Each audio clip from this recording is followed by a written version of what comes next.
할렐루야.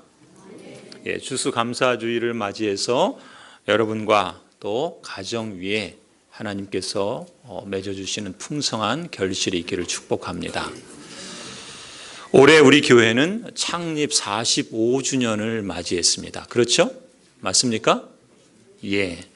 오늘까지 인도해 주신 하나님, 여기까지 인도하셨다라는 의미로 에베네셀이라 그렇게 말하죠. 오늘까지, 여기까지 지난 45년을 인도해 주신 에베네셀의 하나님께 다시 한번 감사와 찬송의 경배를 올려드립니다. 오늘 저녁에 뭐가 있죠? 찬양 경연대회가 있죠. 잘 준비를 하셨습니까? 예, 잘 준비하셨길 기대합니다. 그래서 음악에 대한 이야기를 좀 하려고 합니다. 음악에는 3화음이라는 게 있죠. 초등학교 때인가 중학교 때인가 음악 시간에 3화음이 있어서 으뜸화음, 또 딸림화음, 또 버금딸림화음이라는 것이 있다라는 걸 배웠어요. 으뜸화음은 뭡니까? 도미솔, 이걸 으뜸화음이라 그러죠. 예, 그리고 또 딸림화음은 뭐예요? 도파라, 도파라. 그 다음에 버금딸림화음은 시레솔. 예, 제가 음악 시간으로 여러분을 초대하려고 하는 건 아니고요. 예, 제가 3화음을 말씀드리는 이유가 있습니다. 이 으뜸화음, 이것은 도미솔이잖아요. 그렇죠? 도미솔. 이 도미솔이 으뜸화음인데 저는 우리 지난 45년의 우리 교회 역사를 이 화음에 연결시켜서 한번 생각해 보면 좋겠다 생각을 해봤습니다. 도, 으뜸화음의 가장 기초가 되는 음이 뭐냐면 도입니다. 도, 도미솔 할 때 도. 이 가장 기초가 되는 의미예요. 말하자면 이렇게 말할 수 있을 것 같아요. 우리 교회가 언제 설립이 됐습니까? 1973년 7월 14일에 설립이 됐더라고요. 전요한 목사님께서 이제 개척을 하셨지요. 말하자면 전요한 목사님 때부터 지금까지 우리 교회에 나오시는 분이 계십니까? 한번 손 한번 들어주시겠어요? 예, 여러분들이 지금 계세요. 그렇죠? 이분들이 3화음의 도에 해당하는 겁니다. 우리 교회의 45년의 역사에 기초를 놓으신 그런 분들이다. 저는 그렇게 표현하고 싶습니다. 그래서 우리 이분들에게 지금까지 지난 45년의 또 그 역사에 함께했다는 것에 대해서 감사하는 의미에서 존경과 감사의 박수를 보냈으면 좋겠습니다. 우리 여러 우리 성도들에게 감사의 말씀을 드립니다. 비록 제가 그때부터 있지는 않았지만 그래도 그것으로 인해 감사드리고요. 도, 첫 번째 음이 기초가 되는 음이 도예요. 그럼 그 다음 뭡니까? 미죠. 미, 도미솔 할 때 미. 미는 뭐예요? 가운데 있으면서 중심이 되는 음이 이 미입니다. 미. 말하자면 우리 이대 목사님, 김정태 목사님이 위임 목사로 되신 게 2004년 10월 23일이더라고요. 김정태 목사님께서 2004년. 이분들, 이때로부터 또 오늘까지 오신 분들, 이분들이 3화음의 이 가운데 중심이 되는 그런 분들이다. 미다. 이렇게 생각을 합니다. 그런 분들에게도 이 중심을 지켜주신 이 분들에게도 감사의 박수를 보내드립니다. 예. 자, 그리고 이제 마지막 세 번째는 뭐예요? 솔이죠. 솔. 도미솔, 솔. 솔은 뭡니까? 이 화음을 풍성하게 해주는 음이 바로 이 솔입니다. 솔. 그러니까 어떻게 연결할 수 있을까요? 예, 우리가 지난달 2018년 10월 24일 날 10월 24일 맞나요? 이거 얼마 안 됐는데? 10월 21일이요? 이게 큰일이네요. 10월 21일. 예. 10월 21일인가? 예. 아무튼 10월 21일 제가 그때 3대 위임 목사로 위임을 받았습니다. 그렇죠? 예. 그래서 이제 저와 함께 지금 이 자리에 있는 여러분, 또 우리 교회에 속한 모든 성도들이 바로 이 솔에 해당하는, 그래서 우리 교회를 더 새롭고 풍성한 그런 화음을 만들어갈 주인공이다. 저는 그렇게 해석을 하고 싶습니다. 어떻게 해석이 좀 괜찮은가요? 예, 바로 여러분들이 그 주인공이다. 그렇게 믿으시기 바랍니다. 자, 그래서요, 우리 옆에 있는 분에게 이렇게 한번 말씀해 주세요. 이 역사에 그대와 함께 있어 감사합니다. 예. 예. 예. 우리 오늘 혹 교회에 방문하신 분이거나 또 이렇게 아직 익숙하지 않은 분들에게는 좀 낯설지만 그래도 여러분이 이 자리에 함께 있다는 것만으로도 감사드리고요. 또 기회가 된다면 하나님께서 저나 여러분에게 이 삼화음의 그 솔처럼 이제 새롭게 더 풍성한 화음을 만들어가는 그런 주인공이 되기를 축복합니다. 예, 감사합니다, 권사님. 건강하십시오. 예. 앞에 있는 분에게 하신 거죠? 예. 제가 사실은 요거 하면서 다른 걸 또 해보려고 그랬는데 그럼 너무 시간이 갈 것 같아서 이따 저녁에 마음이 그때 기억이 나면 하겠습니다. 예. 자, 오늘 우리 교회가 올해 45주년을 맞았는데요. 지금 우리는 1대, 2대, 3대에 걸친 그 시대를 살아가고 있습니다. 그리고 여러분 모두가 그 주역이고 또 주인공이라고 말할 수 있습니다. 또 그것을 이렇게 표현할 수도 있을 것 같아요. 우리 어르신들, 시니어 세대, 그리고 우리 장년 세대, 그리고 우리 청소년, 청년, 다음 세대, 이 3세대 역시 지금 이 역사를 우리가 함께 이루어가는 그 주인공이다. 저는 그렇게 믿고 싶습니다. 그렇기 때문에 이제 우리가 이 3세대가 도미솔 그 으뜸하음처럼 아름다운 하모니를 이루어가서 이제 우리가 45년이 되었지만 앞으로 50년 또 앞으로 100년을 이어갈 수 있는 그런 복된 교회가 되기를 간절히 소원합니다. 추수감사. 여러분, 우리가 감사할 이유가 여러 가지가 있겠죠. 여러분은 어떤 것을 감사하고 싶습니까? 아마 개인에게 그 가정에게 감사할 이유들이 많이 있는 분들도 있고 혹 적게 있는 분들도 있고 혹 어떤 분의 마음에는 지금 염려와 걱정 때문에 감사거리가 떠오르지 않는 분들도 있을지 모르겠습니다. 그러나 여러분이 지금 이 자리에 있다는 사실, 시편 말씀에 주께서 택하시고 가까이 오게 하신 사람은 복이 있다 하셨습니다. 우리가 이 예배당에 함께 있다는 그 사실만으로도 우리는 감사할 수 있다. 저는 그렇게 믿습니다. 아무런 조건과 아무런 어떤 다른 이유가 없어도 하나님께서 우리 감사의 이유다, 주된 목적이다. 저는 그렇게 믿습니다. 무엇보다 우리에게 있어야 할 감사의 이유는 바로 우리 주님 때문이다라는 것이죠. 성도 여러분, 우리 주님 예수 그리스도께서 이 땅에 오신 목적이 무엇인가를 우리가 잠시 생각해 보면 좋겠습니다. 그리스도께서 십자가에서 죽으시고 다시 부활하셔야만 했던 그 이유가 무엇입니까? 이렇게 표현하고 싶습니다. 아름다운 하모니를, 아름다운 화음을, 아름다운 그 삶을 이 땅에 다시 찾고 회복하시기 위해서 오셨다. 그래서 십자가에서 죽으셨고 그리고 다시 부활하셨다. 그렇게 믿습니다. 성경은 그것을 화목이라 부릅니다. 구속이라 부르고요. 또 구원이라는 표현도 씁니다. 화목해 하려고 십자가에서 달려 돌아가신 예수 그리스도께서는 죄 아래 비참한 그 운명에 처해 있는 저나 여러분을 위해서 또 사람들을 위해서 하나님과 화목하게 해서 우리에게 다시 생명을 주기 위해서 죽으시고 다시 살아나셨습니다. 우리 주님 예수 그리스도께서 바로 이렇게 인간과 인간 사이에 깨어지고 상하고 또 고통하며 깨진 그 관계를 다시금 회복하고 다시금 온전케 하고 그 안에 기쁨과 평안을 다시 찾도록 하기 위해서 십자가에서 죽으시고 부활하셨습니다. 우리의 삶은 가시와 엉겅퀴를 냅니다. 삶은 더욱더 각박해지고 사람들의 마음은 더 날카로워지며 그래서 이 땅에 자연이 역시 가시를 내고 엉겅퀴를 내며 그래서 삶이 더 피폐해져 갑니다.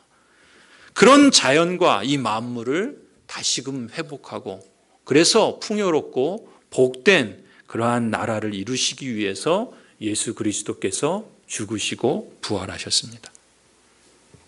풍성하고 아름다운 하모니를 다시 찾는 것, 예수님은 그것을 위해서 이 땅에 오셨다 그러지요. 그것을 성경은 샬롬이다, 평강이다 그렇게 말을 합니다. 어느 날 새벽 기도를 하면서 저에게 불쑥 이런 질문이 떠올랐습니다. 신앙생활하는 이유가 뭘까? 교회를 다니는 이유가 뭘까? 교회에 나와서 예배를 드리고 봉사를 하고 감사함으로 헌금을 하고 집에서 먹는 것보다 더 정성으로 사랑으로 음식을 만들고 서로 친교하고 나누고 대접하고 생면부지의 사람들에게 복음을 전하기 위해서 헌금하고 또 기도하고 선교를 하고 아픈 사람을 찾아가서 위로하고 기도하고 또 서로 격려하고 회사 같으면 쉽게 처리할 일인데도 오히려 참아주고 견디고 인내하고 용납하고 때로는 자신조차 힘든 삶인데 다른 사람을 돕고 다른 사람에게 사랑을 실천하는 이유가 도대체 뭘까? 그래서 얻는 게 뭘까? 여러분, 믿음이라는 안경이 없으면요, 세상의 시각으로는 도저히 이해할 수 없는 것들입니다. 도저히 이해할 수 없는 것이 교회고 신자입니다. 여러분, 뭘 꼭 얻기 위해서 우리가 그렇게 하는 게 아니지 않습니까? 저는 이 모든 것이 다 한마디로 표현하면 감사해서 그렇다, 그렇게 말하고 싶어요. 감사해서 그렇다. 예수 그리스도께서 나를 위해서, 우리를 위해서 흘리신 그 피와 그 사랑과 우리를 향해서 용납하시는 그 은혜에 감사해서 그렇다. 하나님이 베푸신 십자가의 사랑이 감사하고 영원한 지옥병 형벌로부터 죽음의 병에서 건져주신 그 은혜에 감사하기 때문이다. 그렇게 믿습니다. 그 은혜로 인해서 이 땅에 살면서 실감하고 맛보는 그 평강 때문에 그렇다. 치유와 회복과 구원과 샬롬을 바로 그 하나님이 우리에게 복 주시는 하나님이시기 때문에 그렇다. 그렇게 믿습니다. 예수님께서 오신 이유가 뭡니까? 예수님께서 양으로 생명을 얻게 하고 더 풍성히 얻게 하려 하심이라 그랬죠. 풍성하고 아름다운 하모니를 다시 찾게 해주시려 오셨습니다. 은혜와 평강, 그 삶을 우리 가운데 가져다 주시기 위해서 오셨습니다. 하나님을 기쁘시게 하고 사람을 복되게 하려고 오셨습니다. 그런데 그것을 어떤 방법으로 우리에게 이루어 주셨는가? 예수 그리스도께서 이 복된 풍성한 하모니를 만들기 위해서 사용하신 방법은 사랑이라 우리가 그렇게 표현하죠. 그 사랑도, 그 사랑 가운데서도 자기 몸과 마음을 다해서 표현하는 책임 있는 사랑, 그 사랑으로 이것을 이루어 주셨죠. 우리에게 더 생명을 얻게 하고 풍성히 얻게 하려 그렇게 이루어 주셨죠.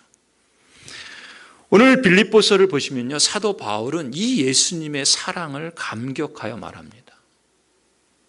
이 편지를 쓰는 사도 바울은 사실 감옥에 갇혀 있었습니다. 물리적인 환경으로 보면 감사할 수 있는 그런 처지가 아니었어요. 오히려 불평하고 원망해야 할 만한 그런 처지였습니다. 그런데 그 예수 그리스도를 생각하며 그 사랑 때문에 감사합니다. 그래서 빌립보서 전체에 대표적인 그 단어를 한 단어 뽑으라 그러면 뭐라 그러냐면 기쁨이라 그래요. 기쁨. 빌립보서는 기쁨의 서신이라 그럽니다. 그런데 빌립보서를 읽어보면요, 기뻐할 수 있는 상황만 있는 게 아니에요. 오히려 기뻐할 수 없는 상황들이 더 많습니다. 그럼에도 불구하고 감사해요. 기뻐합니다. 사도 바울은 그 근원을 어디에서 찾는가? 그렇게 고백합니다. 예수님의 사랑 때문이다. 예수님의 이 사랑을 말하면서요, 빌립보서 2장 6절을 보시면, 우리 성경 2장 6절부터 11절을 보시면요, 사도 바울은 여러분 안에 이 마음을 품으십시오 라고 권면합니다. 그리스도 예수의 마음입니다 라고 권면해요. 그리고 2장 17절을 보면은요, 예수 그리스도께서 베푸신 그 사랑, 그 마음을 품으십시오라고 권면할 뿐만 아니라 자신도 이렇게 말합니다. 목회자인 사도 바울 자신도 너희 믿음의 재물과 섬김 위에 내가 나를 전제로 드릴지라도 나는 기뻐하고 너희 무리와 함께 기뻐하리라. 이게 무슨 말인가 하면은요, 이렇게 표현할 수 있어요. 여러분이 마음으로 드리는 그 믿음의 제사, 그 믿음의 헌신, 그리고 여러분이 마음으로 드리는 그 믿음의 예배에 나도 내 피를 쏟아 붓는 그런 일이 있을지라도 나도 기뻐하겠습니다. 나도 기뻐합니다. 그렇게 말하는 겁니다. 무슨 얘기예요? 예수 그리스도의 사랑을 말하면서 성도들에게 그 예수 그리스도의 마음을 품으십시다. 그렇게 권면하면서 사도 바울 자신도 그렇게 말하는 거예요. 나 역시도 여러분의 그 믿음의 제사와 그 헌신과 그 예배 가운데 내 피를 쏟아낼지라도 나 역시 기뻐하겠습니다. 나 역시 기뻐합니다. 목회자인 사도 바울도 성도들을 사랑하기 때문에 하나님을 기쁘시게 하고 성도들을 복되게 하기 위하여, 평강을 위하여, 샬롬을 위하여 자신을 기꺼이 드리겠다, 헌신을 다짐합니다. 그뿐만이 아니에요. 2장 19절부터 보시면요, 이 사도 바울과 함께 사역하던 사람들이 있었습니다. 디모데와 에바브로디도라고 하는 사람입니다.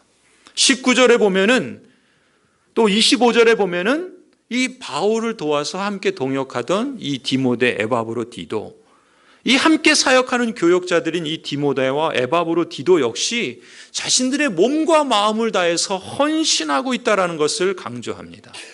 디모데는 성도들의 그 사정을 진실로 살피는 자다라고 그렇게 말을 합니다. 에바브로디도는 함께 수고하고 자신과 함께 군사되고 더 나아가 바울의 쓸 것을 도울 뿐만 아니라 자신이 병들었음에도 불구하고 성도들을 간절히 사모하는 그런 사역자다, 그렇게 말을 합니다. 바울도 자신의 헌신을, 자신의 피를 쏟아놓는 심정으로 기뻐하겠다. 그리고 함께 동역하는 교역자들도 그 마음을 가지고 사역한다라는 것을 말합니다. 이렇게 빌립보서 2장 전체를 보면은요, 예수님의 사랑에 대해서 말하고, 그리고 사도 바울 자신의, 그리고 더 나아가 디모데와 에바브로디도에 이어지는 그 사랑과 그 헌신을 증거하면서 이 빌립보 교회 성도들을 초대합니다. 어디로요? 그리스도의 마음을 품으십시다. 그리스도의 그 사랑의 마음을 품읍시다. 성도들을 그 부르심으로 초대합니다. 그리고 연결되어지는 본문이 우리가 읽은 이 3장 12절, 14절 말씀이에요. 여기서 뭐라 그럽니까? 여러분 3장 12절부터 14절을 한번 보시면서요, 제가 이것을 세 번역으로 조금 이해하기 쉽도록 읽어드리도록 하겠습니다. 3장 12절부터 14절 말씀입니다. 내가 이 모든 것을 이미 얻었다는 것도 아니며 완전해졌다는 것도 아닙니다. 다만 그리스도 예수님이 나를 위해 마련하신 상을 받으려고 계속 달려가고 있습니다. 형제 자매 여러분, 나는 아직 그것을 붙들었다고 생각하지 않습니다. 내가 하는 일은 단 한 가지입니다. 곧 뒤에 있는 것을 잊어버리고 앞에 있는 것만을 바라보고 그리스도 예수 안에서 하나님께서 위로부터 부르신 그 부르심의 상을 받으려고 목표를 향하여 달려가고 있습니다. 바울은 오직 한 가지 일을 갈망하고 있습니다. 그것이 무엇인가? 하늘에 계신 하나님께서 자신에게 맡긴 그 부르심을 이루며 그 하나님으로부터 상을 받는 것, 그것을 갈망하고 있는 겁니다. 마치 올림픽에서 금메달 따기 위해서 100m 달리기를 하는데 그 달릴 때 어떻게 합니까? 자기의 몸을 숙이고 그 몸을 앞을 내밀어서 저 앞에 있는 그 고린 지점까지 거기를 향해서 준비하고 달려나가는 것 같은 그런 마음의 자세를 표현하고 있는 겁니다. 눈은 저 멀리 놓여있는 그 결승선을 바라보면서 전력으로 달리겠다. 그 달리는 모습을 보여주고 있는 것입니다. 여러분, 단거리 주자가 뒤를 돌아보면 안 되겠지요. 앞을 향해서 가겠다는 겁니다. 앞만 보고 달리겠다는 겁니다. 우리도 마찬가지입니다. 새 희망을 향해서 우리가 달려가야 하는 것입니다. 여러분, 그러려면요, 오늘 사도 바울은 두 가지를 말합니다. 첫 번째는 뒤에 있는 것을 잊어야 한다 그럽니다.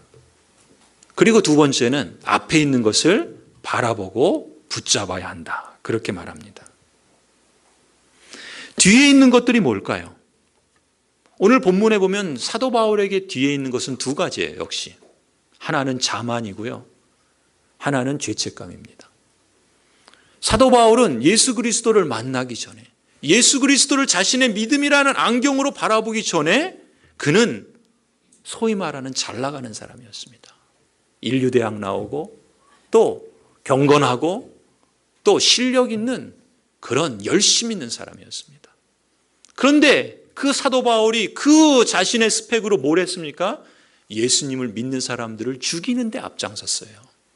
그것 때문에 바울은 평생 그 자신 안에 있는 그 죄책감을 인식하고 살았던 것입니다. 그러면서 지금 말하는 거예요. 뒤에 있는 것을 잊어버려야 한다. 무엇입니까? 자신이 과거에 성취했던 것들, 자신이 과거에 갖고 있던 그것들, 그거 잊어버려야 된다. 자만을 버려야 된다는 겁니다. 그리고 또 자신이 교회의 핍박자로서 저지른 죄들, 그 죄책감, 그거 버려야 된다. 그렇게 말하고 있는 겁니다.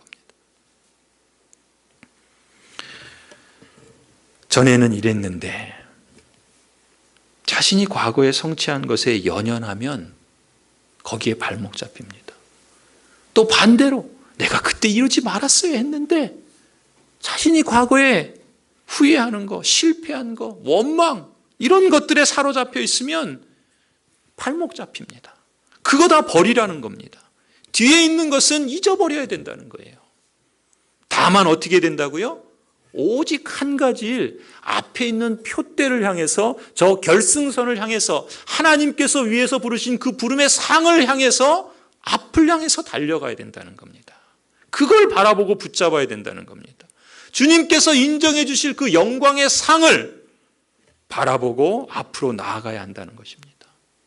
성도 여러분, 우리 교회에, 아니 모든 교회를 지배하는 그 원리가 있다면 성경은 그것을 평강이라 말합니다. 그리스도의 평강이 너희를 지배하게 하라. 이것이 교회 생활에서 가장 중심이 되는 원리입니다. 특히 우리는 사람을 양육하고 일꾼을 세우는 데 있어서 여러분 가장 그 주된 이유가 무엇이냐면 평강을 확대하기 위해서입니다. 저나 여러분들이 하나님께서 위임해 주신 직분을 잘 감당하고 있는지 그렇지 않은지를 스스로 평가하는 방법이 있습니다. 그게 뭐냐면 평강이라는 것입니다. 평강. 어떻게 해요? 내게 맡기신 사역과 섬김을 통해서 찬양대나 예배위원이나 눈에 띄는 그 역할이든 혹 새벽이든 밤이든 사람들이 보지 않는 곳에서 기도하는 것이든 주방에서 뒤처리까지 다 하는 것이든 교회 물건을 내 살림처럼 아껴서 소중히 사용하는 것이든 누가 말하든 말하지 않든 하나님 앞에서 겸손히 사랑으로 마음으로 눈에 띄지 않는 작은 역할들을 감당할지라도 하나님이 보실 때 교회 공동체를 위해서 또 다른 사람을 위해서 평강이 확대되고 있는가? 그게 평가의 기준인 겁니다. 이런 마음과 삶의 태도는 비단 교회 생활에만 국한되는 것은 아니라 봅니다. 가정에서도 마찬가지죠. 직장 생활도 마찬가지 아니겠습니까? 학교에서도 마찬가지 아닙니까? 내 맡은 역할과 그 현장이 하나님께서 내게 맡겨주신, 내게 위임해 주신 부르심이다라고 인정을 하고, 그렇기 때문에 내가 하는 그 일도, 그 현장도, 그 삶의 자리도 비단 교회만이 아니라 내가 살아가는 내 평생의 삶의 여정 속에서 그 자리가 하나님이 나를 부르신 자리다. 그 역할이 내게 맡기신 하나님의 위임의 역할이다. 그래서 내가 하나님 앞에서, 사람 앞에서 성실함과 신실함으로 평강을 확대하고 있는가? 그것이 늘 우리 자신을 평가하는 스스로의 평가 기준이 되어야 한다 믿습니다. 저나 여러분이나 모두가 다 이 마음 갖기를 원합니다. 성령께서 우리의 마음 문을 열어주시기를 기원합니다. 옳고 그 그름을 따지자는 게 아닙니다. 누가 맞고 틀린 것을 판별하자는 게 아닙니다. 나를 통해서 평강이 확대되면 잘하고 있는 겁니다. 하나님 앞에서도 잘하는 것이고요, 나 자신에게도 잘하는 것입니다. 그것이 결국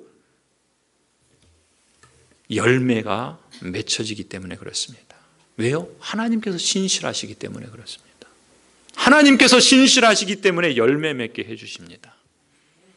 하지만 때로는요, 나를 통해서 평강이 확대되지 않을 때도 있습니다. 오히려 나를 통해서 불평이 확대될 수도 있어요. 그렇게 된다면 우리는 언제나 그 자리에서 우리 스스로를 겸손하게 돌아볼 필요가 있습니다. 하나님께서 내게 맡기신 그 자리, 내 가정에서 나를 통해서 불평이 확대된다면, 직장에서, 학교에서 나를 통해서 불평이 확대된다면 겸손히 하나님 앞에서 돌아볼 필요가 있는 겁니다. 그것이 그냥 세상의 일이고 그것이 그냥 하나님과 무관한 일이 아닌 것이죠. 교회에서도 마찬가지입니다. 나를 통해서 내게 맡기신 역할과 사역을 통해서 목사로서, 장로로서, 권사로서, 안수집사로서, 재직으로서, 아니 모든 성도로서 여러분이 나를 통해서 평강이 확대되는가? 아니 불평이 확대되는가? 우리는 늘 겸손히 우리의 삶과 사역을 돌아봐야 되지 않겠습니까? 여러분, 피아노 음이 도미소를 눌렀는데 다른 음이 나온다 한번 생각해 보세요. 기타를 치는데 그 기타를 연주했는데 다른 음이 나온다 생각해 보십시오. 그럼 어떻게 해야 됩니까? 버려야 됩니까? 아니죠. 어떻게 해야 돼요?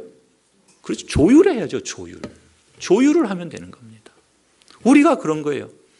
우리가 때로 우리에게 살아가는 삶의 현장에서, 교회에서, 또 가정에서, 또 직장에서, 학교에서 이상한 음을 낼 때가 있어요. 그때 어떻게 합니까? 하나님께서 우리를 버리시겠습니까? 우리 자신도 우리를 버려야 되겠습니까? 아니죠. 조율을 하는 겁니다. 조율을. 하나님께서 우리를 만드신 그 아름다운 하모니를 만들어내도록 조율을 하는 겁니다. 우리 1대가, 2대가, 3대가 함께 조율을 해나가는 겁니다. 우리 시니어 세대가, 장년 세대가, 우리 다음 세대가 함께 조율해 나가는 겁니다. 그렇게 그리스도의 평강이 확대되도록 우리를 부르셨다는 것이죠. 그 목표를 향해서 그 간절한 열망을 가지고 그걸 향해 달려가겠다는 것입니다.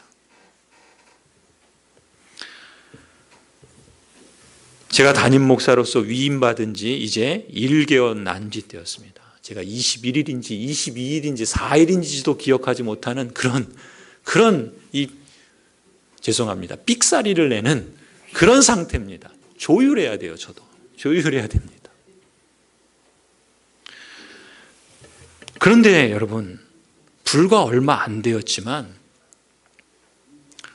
여러분, 우리가 비행기로 치자면요, 우리는 이제 활주로에서 이륙하기 위해서 준비하는 단계라 저는 그렇게 봅니다. 비행기는 이륙하고 착륙하는 게 제일 어렵다고 그러잖아요. 그래서 이륙할 때는 속도와 고도를 안정적으로 높이기 전이기 때문에 사고 발생률이 가장 높답니다. 그래서 그 시간을 크리티컬 타임이라고 불러요. 크리티컬 타임. 결정적인 중요한 시간이다. 그게 크리티컬 타임. 그런데 저는 이 크리티컬 타임이 이륙할 때 10분, 그리고 착륙할 때 5분인 줄 알았거든요. 그래서 제가 한번 확인해 보려고 찾아봤어요. 그랬더니 아니더라고요. 역시 또 조율해야 돼요, 저를. 이륙할 때 10분, 착륙할 때 5분이 크리티컬 타임이 아니고 이륙할 때 3분, 착륙할 때 5분. 그래도 뒤에는 맞췄어요. 그렇죠? 이륙할 때 3분, 착륙할 때 5분. 요 8분. 그런가요? 이게 벌써 이게 8분. 근데 8분이죠? 죄송합니다. 이륙할 때 3분, 착륙할 때 8분. 예. 이륙할 때, 둘 다 틀렸네요. 그러고 보니까. 이륙할 때 3분, 착륙할 때 8분. 그럼 몇 분이에요? 도합? 11분. 그래서 이거를 마의 11분이라 그렇게 부른대요. 마의 11분. 이때가 중요한 시기랍니다. 그러니까 저희는 지금 어떤 때예요? 지금 이륙하는 그 3분에 있는 거예요. 그러니까 정확한 표현도 크리티컬 타임이라 그러지 않고 크리티컬 11 미닛 이러더라고요. 크리티컬 11분. 결정적인 11분. 그러니까 이륙할 때 3분, 착륙할 때 8분이 중요하다는 거예요. 지금 우리가 바로 이 하늘을 향해서 비상하기 위해서 우리는 지금 이륙하기 위한 준비를 하는 단계라 그렇게 봅니다. 이때 이 비행기가 안정적으로 고도와 그 속도를 높이기 위해서 힘을 다하듯이 우리도 우리의 온 힘과 우리의 마음을 쏟아야 한다는 것입니다. 여호와를 경외하는 한 마음으로, 그리고 우리도 잘 살고 이 마을도 잘 살리는 한 길을 가도록 우리의 마음과 우리의 힘을 쏟아야 된다는 것입니다. 우리 교회가 하나님 나라를 증거하는 마을 교회로서 하나님의 부르심을 향해 비상하는 그런 교회가 되기를 축복합니다. 성도 여러분 모두가 함께 기도해 주십시오. 그리고 여러분의 마음과 여러분의 정성과 여러분의 힘을 모아주시기 바랍니다. 무엇보다 그리스도를 만나고 영적인 변화를 실감하는 그 일에 여러분의 우선순위를 두시기를 바랍니다. 우리가 어떻게 비상할 것을 준비하겠는가? 가장 중요한 것은요, 믿음의 안경을 쓰는 겁니다. 예수 그리스도를 만나는 것입니다. 그리스도를 알아가는 것이고요. 그래서 그리스도를 여러분이 만나기 위해서, 영적인 변화를 실감하기 위해서, 내가 교회를 다니는 사람으로서만이 아니라 그 하나님을 만나서 내 삶에 하나님의 그 역사하심을 실제로 경험하는 사람으로서 실감하기 위해서 배우고 또 그 시도를 힘쓰는데 여러분의 시간과 우선순위를 두시기를 바랍니다. 우리 장로님들, 또 우리 안수 집사님들, 또 우리 권사님들, 또 우리 모든 성도들, 우리 청년들, 또 우리 다음 세대들, 청소년들, 여러분 우리 모두가 이제 새 희망의 문을 여는 주인공들이 될 줄로 믿습니다. 하나님께서, 평강의 주님께서 친히 우리의 때마다, 우리의 일마다 평강 주시기를 우리 교회와 가정들에게, 우리 모든 세대 가운데 그 평강 주시기를 주님의 이름으로 간절히 축원합니다. 기도하시겠습니다.